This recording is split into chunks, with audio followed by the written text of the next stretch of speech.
Good afternoon guys, ipapaliwanag ko sa inyo guys yung starter motor guys ng isang engine. Ito nga pala guys yung ito nga pala yung solenoid niya sa loob. Yan guys. Yan.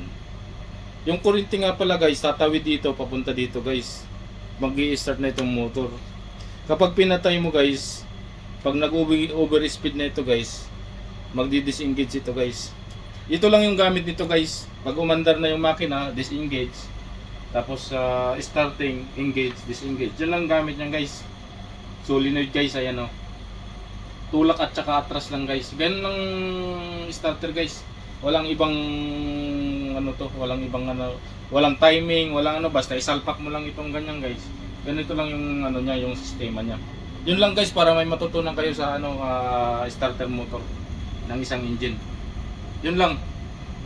Ito nga pala yung starters guys, yung sinabi ko kanina, ito yung solenoid. Ipapakita natin guys kung ano yung dulo nito guys. Ito siya guys, oh, yung itinutulak yung Bendix drive guys, ito, yung gear. Ito siya guys, oh. Ito yung solenoid guys. Yan ganyan. Ganyan lang ang sistema guys. Ganyan lang oh. Ito ang kuryente dito naman oh, dito oh, yan oh. Yun lang guys, yun lang ano natin ngayon. Ito yung nakakabit dito guys. Ito siya. Ganyan siya guys. Ibang model naman ito guys. Yun lang. Yun lang ang paliwanag ko sa inyo guys. Oh. Para may matutunan kayo guys. Ganito lang ang sistema ng starter motor. Yun lang guys. Maraming salamat sa panonood.